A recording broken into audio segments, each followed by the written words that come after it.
everybody. A warm welcome to Wisdom from North, the place where we're diving into the deeper meaning of life and asking the big questions. My name is Jannicke, and today I'm here with Maria Kvilhaug, also known as Lady of the Labyrinth. Now, Maria is an historian of religions. She has a master degree in Old Norse Mythology and initiation rituals. She's the author of this 700 pages book, The Seed of Yggdrasil, and she has a very popular YouTube channel where people all over the world are following her. Now, today we're going to delve into the Edda poems because Maria has discovered some layers to this text that probably hasn't been so focused on before. And maybe some people 1,000 years ago knew more about the mysteries of the universe than we have given them credit for. Hello, Maria. Welcome. How are you? Hello, Jannicke. I'm good. Thank you. You know, I'm so excited about speaking to you today because there have been people who have written me, asked me to check out your work. And you are very focused on mythology and Old Norse myths and gods and goddesses. And I looked at one of your videos on YouTube, and you said that when you were young, you were kind of disappointed in the way that the school presented these stories. And I felt very identified with that, because when we learned about all these goddesses like Frøya and Loke and Balder, it was kind of these fairy tales. And I was like, there's got to be more to it. And you kind of had that same feeling too? Yeah, I did actually. I remember feeling that there was something missing when we were taught about Norse mythology in school.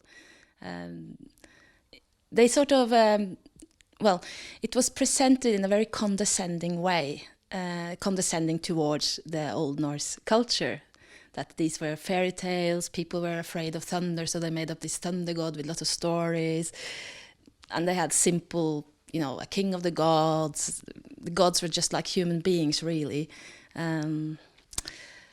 And they didn't really, they presented these as fairy tales, mostly for children, perhaps. And I always felt that this wasn't right, actually. This something missing. But I didn't go in, I didn't explore this until I was adult, of course, until I was some 21. I started out to really explore this. But you made also a promise to the gods when you were 9 years old, right? Yeah, I did actually. That was a story. I was walking in the mountains actually with my father, my whole family actually, but my father and I were talking, and my father told me about the old gods. I was about 9 years old, and I asked, where are they now? And he said, well, they are sort of dead. Dead? Yeah, because they have life only because people believe in them. And I felt really sorry for them. So I remember stopping there and looking out at the mountain and saying, Odin, Thor, Freya, I'm gonna remember you. You won't die, I will make sure you stay alive by believing in them in a way. Yeah. So. And you did keep that promise. Well, yeah, I forgot about it actually. I remembered it again when I was. As I said, around 21, I had moved away from Norway. I started to live in England, and I was walking into this bookstore, and I saw this one copy of the Poetic Edda translated into English. And I remember I was surprised, actually. What? They translated this into English? Well, it was 20 years ago. I didn't know that the interest was so big in other countries. I didn't know that. So I didn't buy it, actually. I went home and I dreamt about it. The whole night I dreamt about these things, the gods, because I grew up with it, of course. I grew up with Norse mythology around me. I'm Norwegian, and I lived in a family with people who were interested in history and stories, basically. So, of course, I'd heard about all of them. I've had my grandfather used to tell me a lot about the myths, but they were still just stories for me. But this time, I dreamt very, very strange dreams, actually, about Hel, the goddess of the underworld, She appeared to me in this dream with this. She had the skull of a horse as a face. Yeah, and she was taking me down into the underworld on a boat. I dreamt about the Norns. Basically, I dreamt about many of these female characters that haven't really been so important in the mainstream presentation of the myths. Then I woke up in the morning. I thought, I have to go and buy that book, of course. So I went and bought that book and started to read it. And reading it, it was like the characters started to call out to me in a way. And I was reading and I felt dissatisfied. Not because it was a bad translation, it was a good translation, absolutely, but something was missing. I thought maybe something is lost in translation. So the next time, but I kept reading, I made lots of notes, and returning to Norway about 1 year later, almost, I got myself some other translations into Norwegian, so I could read it in Norwegian. I got 2 translations, 2 different ones in Norwegian, one in bokmål and nynorsk. We had 2 different written languages, so I got both. And I was like, wow, this is very interesting that all these 3 translations, 1 English and 2 in different versions of Norwegian, they were all different, very different from each other. It was the same poetry, but translated in such a different way. And I thought, I have to really get back to the source, to the original. So I had a little Old Norse from school, but not that much. But I went to the library and spent a lot of time in the National Library, just down close to here, and started to read these poems in Old Norse. With lots of dictionaries, of course, and with all the translations, and started to make lots of notes. And one of the most important things I discovered was that the meaning of names, the meaning of the names of characters, and the meaning of the names of places is very important and crucial to understanding these myths. And then I started to discover that the meaning is a lot more esoteric and deeper than anything I had ever been made to believe before. Right, and that is what you actually wrote your thesis about? That was many years later, actually. I found this more... I didn't write this about the meaning of names. That was how I sort of got hooked, in a way. I can give you one example of what hooked me. There is this... heroic poetry in the Edda, where you have a hero who is trying to win the love of a Valkyria. Actually, he does have the love of a Valkyria, but he has to win her. And when on his quest to find this Valkyria, he has to fight. A Valkyria is, by the way, a goddess of death and fate, a sort of goddess who chooses people after they're dead, that she will carry them to a better sort of paradise, Valhalla. Yeah. So he has to find this woman, supernatural woman, and he has to go through a lot of trials. And then I started to translate the names of his opponents and discovered that the first opponent, his name was Hati. That means hatred, hatred. The second opponent was Hrodmar. That means furious ocean, like a furious water. Maybe furious emotions, rage. That was his second. And he had to fight these people by a rock called Frekastein, and that means the rock of greed. So he has to fight hatred, he has to fight fury, and he has to fight greed after a fashion. Not only does he have to fight these things, he actually wins, he conquers hatred, he conquers fury, but he dies at the Battle of the Rock of Greed. And then he is reborn. And the same Valkyria, she comes back for him. And she recognizes him from the previous life and tells him, you have to go and go on this quest again because you didn't fulfill the last time. So he goes through the same thing, and then this time he wins the battle of the Rock of Greed, and then he can marry her, and she follows him through his life and protects him and guides him. And when he dies, she comes and takes him to Valhalla, to this paradise. And this struck me as if you don't translate the names, you never get the fact that this guy is not just fighting some giants and getting the girl. He's actually fighting hatred.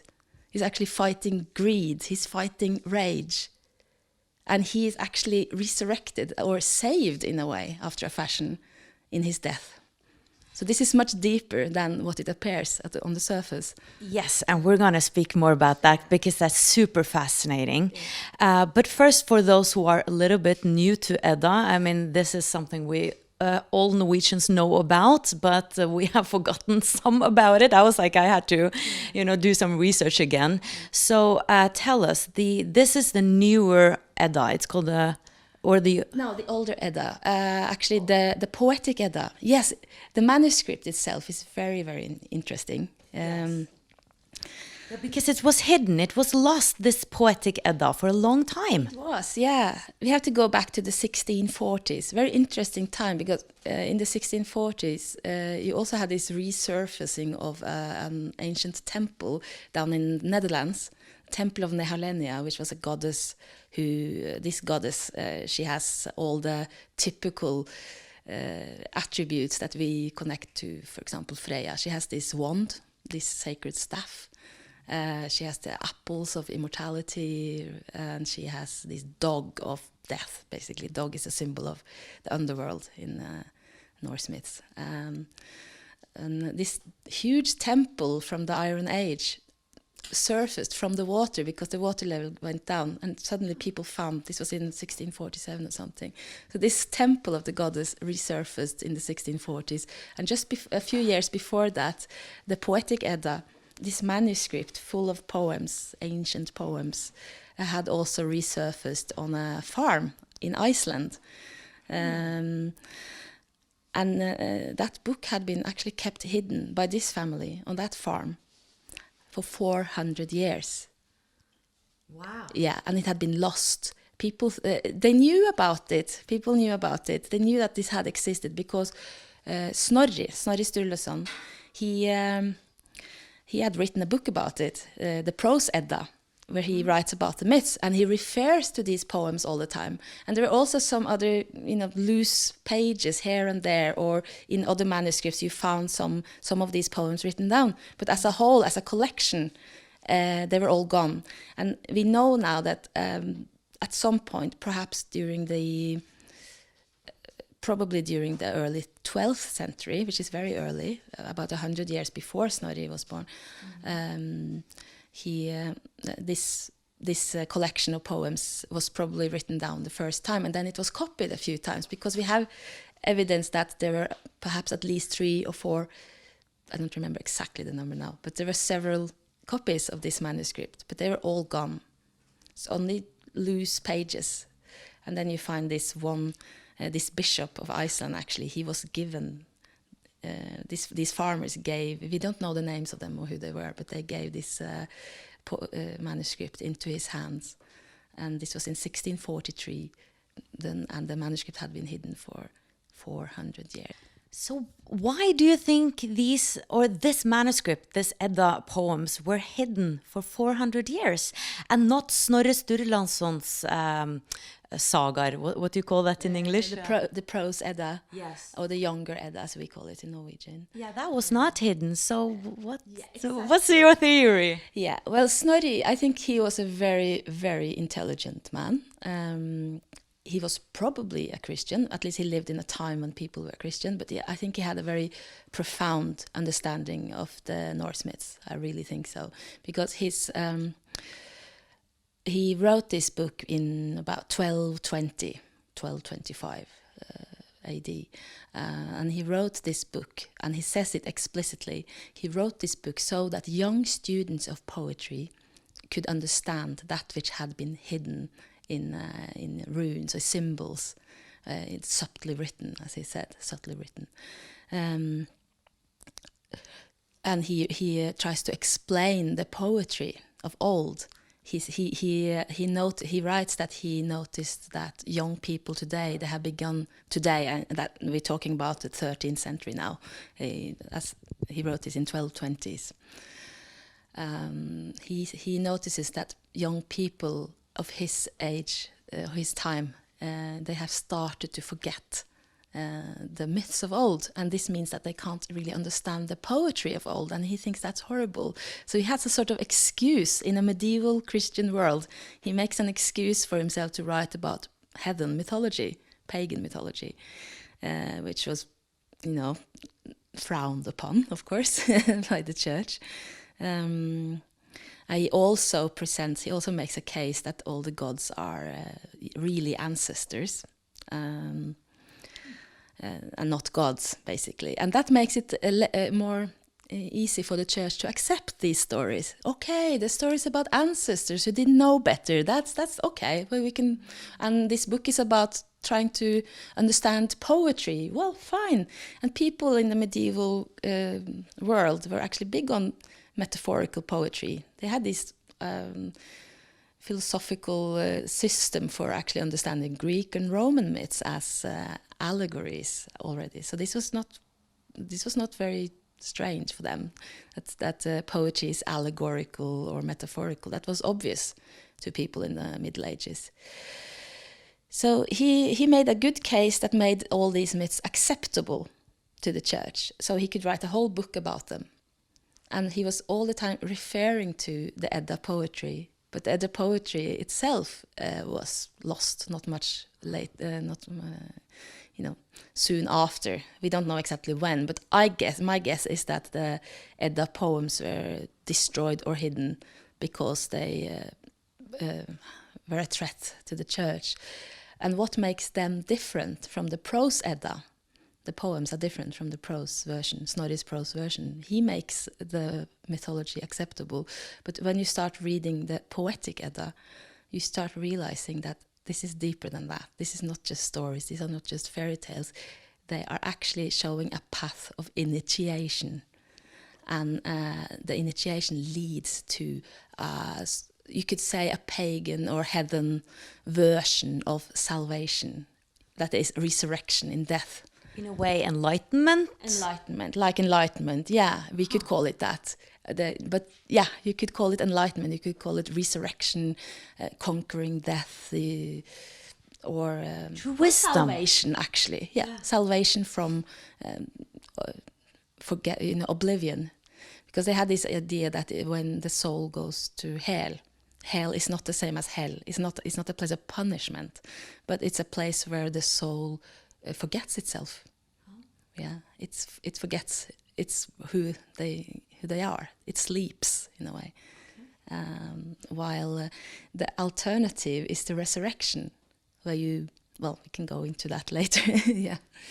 So I think that is why the poetic Edda was hidden for so long. Hidden until there was no hidden until 1643. 1643 we have a new age. It's this what they actually call the Enlightenment opplysningstid. Yeah. Yeah, I'm just thinking that Christianity came a little late to Norway, and maybe they really wanted to stick to Christianity once they had christened Norway. So they saw this as a threat. Like, it was definitely a threat, because the poetic Edda, you can't read the poetic Edda, especially not if you lived in the Middle Ages, where people still understood people would still understand all the metaphors. It was not, for us, it's something we have to rediscover, but in the Middle Ages, this was a common way of understanding poetry and understanding mythology. So it was normal with codes and stuff like that. Yeah, codes, riddles, metaphors, allegories, parables. Parables is a very good word, I would say.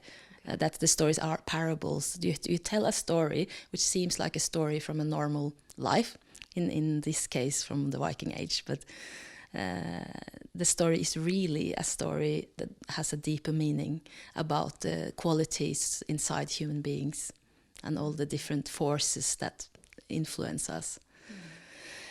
This was completely. They would have understood this. So when Snorri lived, this would have been a threat to the church because it's very obvious that these poems are relating a sort of alternative to the Christian salvation story. And maybe more empowerment for each individual person. Also, very probably, yeah. They couldn't stand for that. So I'm sure these books were probably persecuted in some way, and that's why they were hidden. I'm just wondering who wrote them. Do you have a theory on that? No, I don't have a theory. I don't really know. Nobody knows exactly who wrote them down, but that they are much older than that I am pretty sure, because the themes are very old, very, very ancient. Okay. Yeah. So let's older than the Viking Age. Yeah. Okay. Yeah, I think so. Maybe not coming from Scandinavian ancestors. Or very, very Scandinavian. Okay. Yeah, definitely. But the themes are recognizable from other cultures too. Yeah, and let's dive into that, because you do have, you've written this thesis, and you told me about it the other day, and I'm amazed what you have discovered, because it's kind of like something that I don't think is very widely known, and you got great reviews for this. So can you tell us? Yes, what did you discover? Yeah, well, after I had been studying these myths, I discovered this figure that nobody ever talked about or mentioned, which suddenly stood out to me. And it was this woman figure with a horn. She was holding up, well, a drinking horn, actually. And she's holding this up and giving it to a hero. You find this in so much art from the Viking Age and from before the Viking Age. On lots of burial monuments, for example, you see this image of a woman holding a drinking horn. It's very common. It was almost like an icon, almost like the cross for Christians.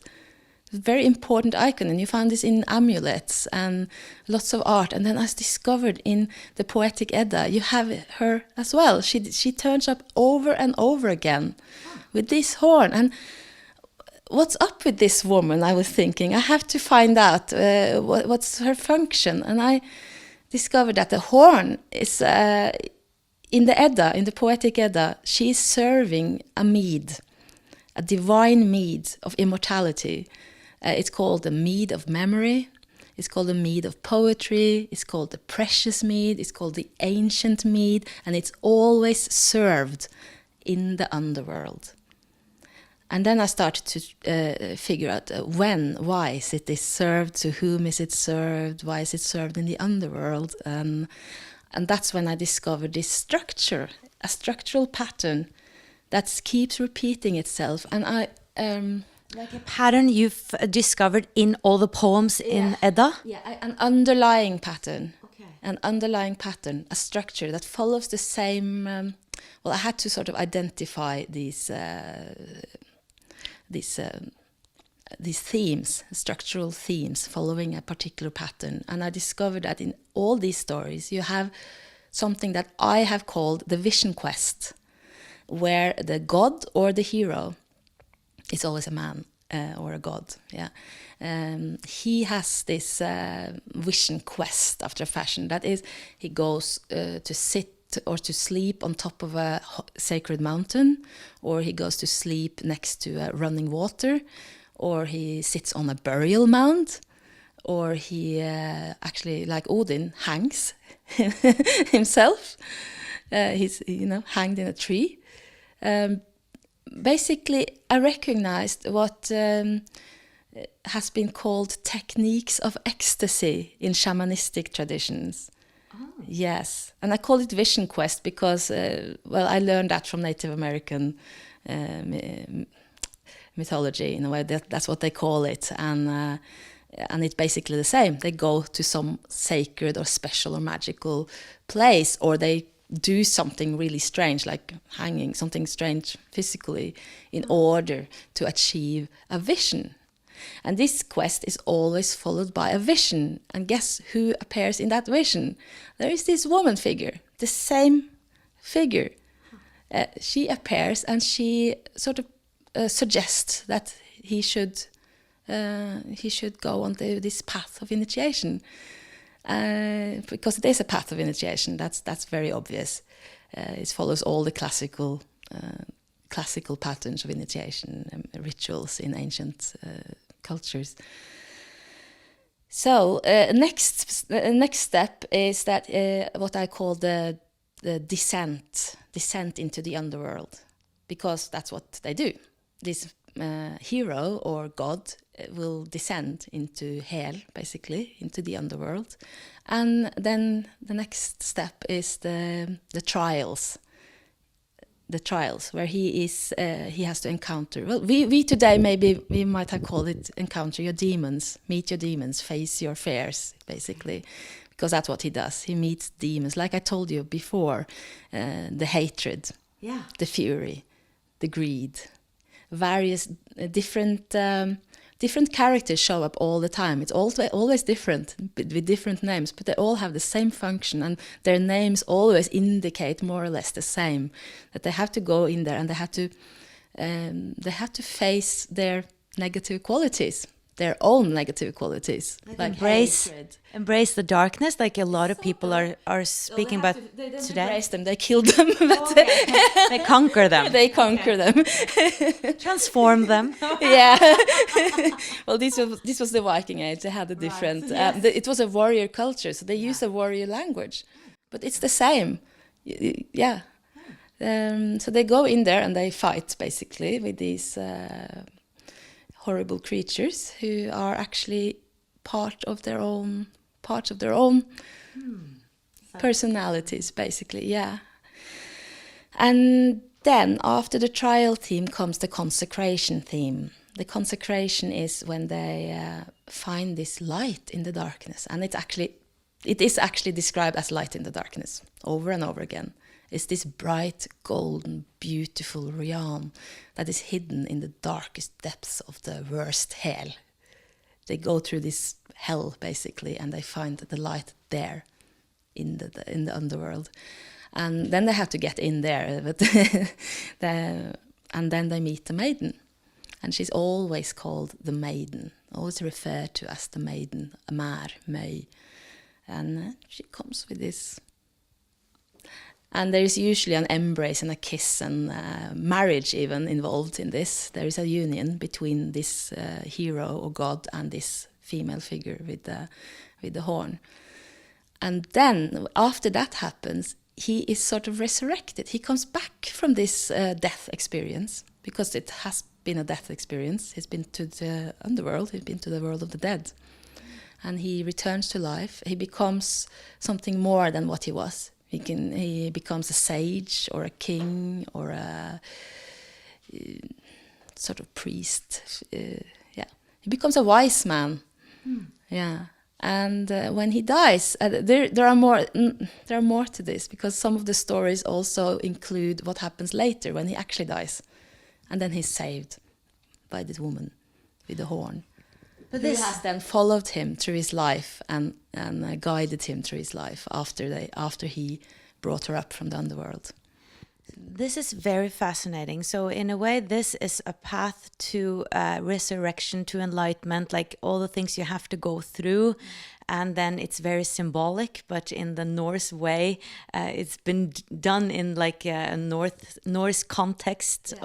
But it's still very similar to other stories we hear all around the world. Yeah, it is actually. And it is, of course, very similar to various shamanic traditions, but where I find the most accurate similarities, the exact same pattern and the exact same theme and the same focus, I found that when I started to look into ancient mystery cults, and that's ancient initiation cults really, because the word mystery it comes from Greek mysteria, that means initiation.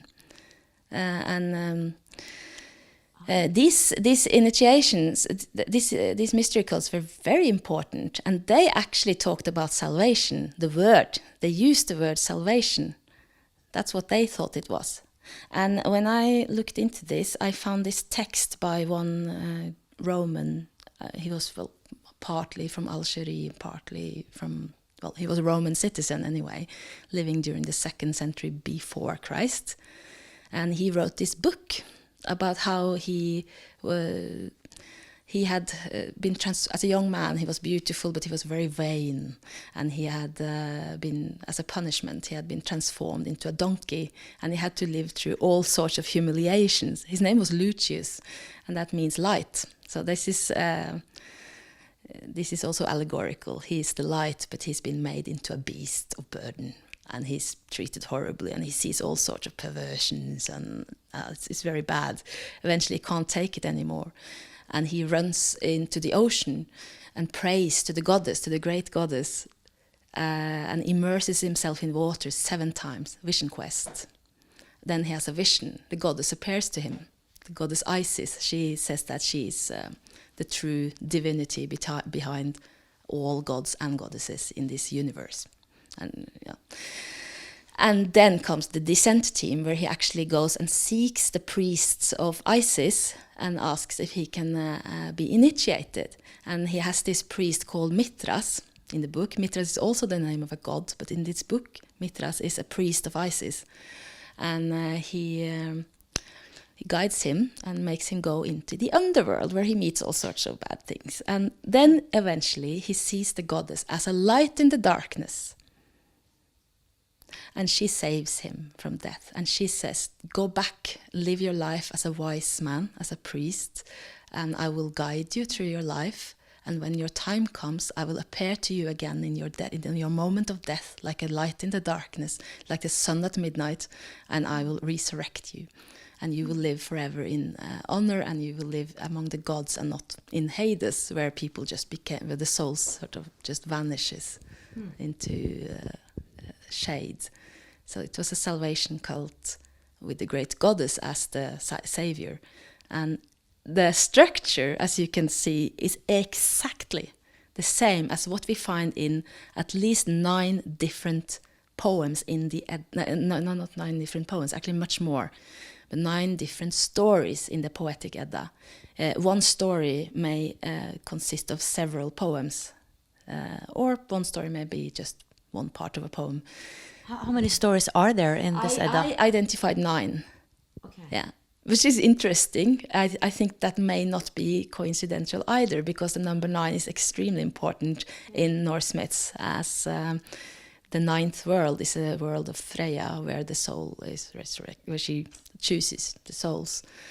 So it seems like nothing is coincidental in these old texts. There's so many layers to it, so many codes, and it seems like us today in modern world with our glasses have a challenge understanding this, because we just have another culture today, and perhaps we're not looking at the esoteric information, the spiritual messages, so we lose a lot.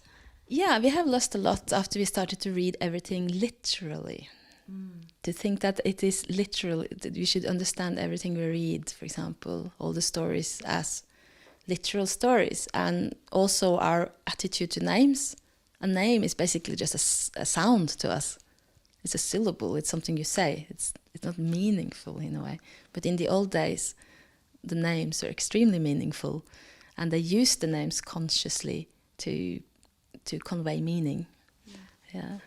So just in the end of the interview, we could speak here all day, but we're going to do a Norwegian interview as well. But did they have you found any information about the afterlife, like the way they looked at that in the Edda? Because this is mainly perhaps a path on earth. That's how I interpret it. Like for man and woman, how we're going to go through this life and reach awakening. Perhaps that's how I interpret it. Yeah. But what about the afterlife? Did you find some information about that? Yeah, it's all about the afterlife, basically. It's there are lots and lots of descriptions of the afterlife. But we don't know exactly what happened and what they thought happened. But you have a lot of symbolism that makes it possible to identify a place as the afterlife. Well, if I'm going to make it short, basically Hel, first of all, it's a place of judgment. They actually had concepts of judgment after death. That's something we also don't think about, but they did. It's mentioned several places. The judgment of the Norns, Norna Domer. That you had to go through for 9 nights after you're dead. And that probably had something to do with your fate, because the Norns are fate goddesses, the goddess of fate. So it probably has something to do with your fate after death. But then when we look into Norse sources, not just the Edda, but all the other sources, we do notice that they had several different afterlife options. But if you're going to look at the most famous one, Valhalla, people have this idea that Valhalla was a place where these Viking brutes could sort of drink and have, gorgeous babes and fight every day. And we see pictures of that in the school books. Yes, that's a very popular and very hard-lived myth. So we're not getting rid of that. But and maybe that was also some way some people saw it. I mean, I can imagine if you're going to go out into battle and risk your life and your limbs, you need to have some sort of idea that it's okay to die. That something great is going to happen when you die. And so absolutely. But when you read into the Edda poetry about Valhalla, it becomes very esoteric. It's very mystical what they actually eat, what this drink actually is. It's not so simple, basically. It's something, it isn't. It's related to the path of initiation, but very, very, very related to that.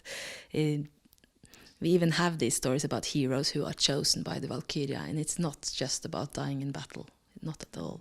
It's about going through a big change during your life and waking up that, who is this woman figure? That we didn't talk about that.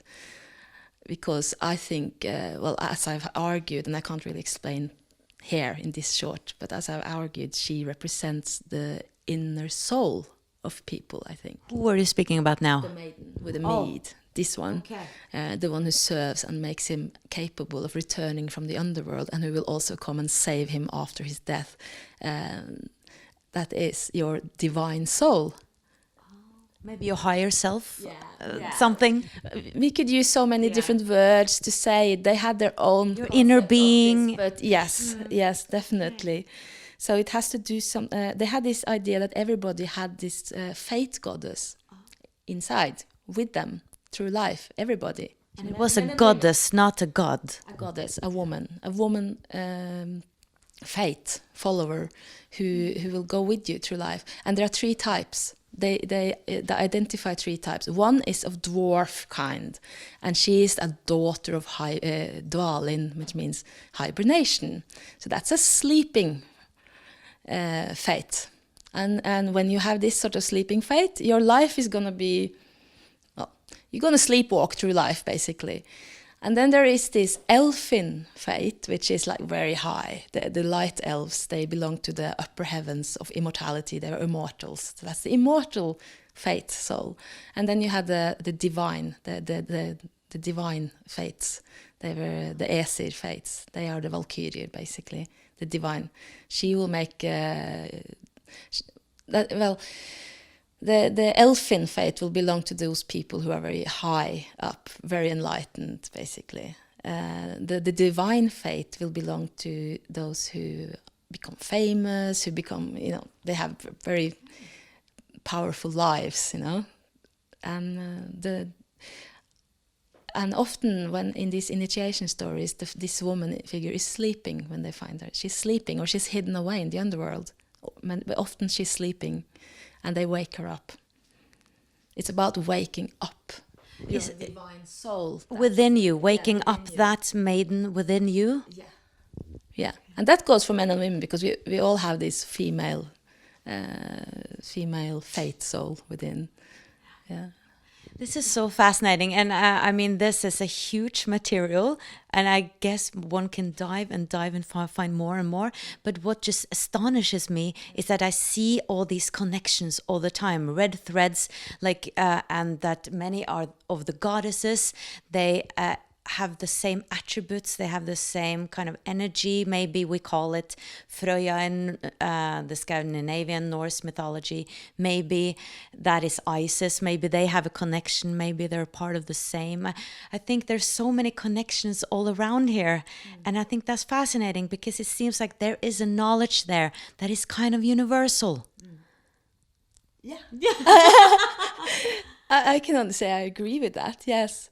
These are where these connections come from. I don't know, but of course these cultures have been.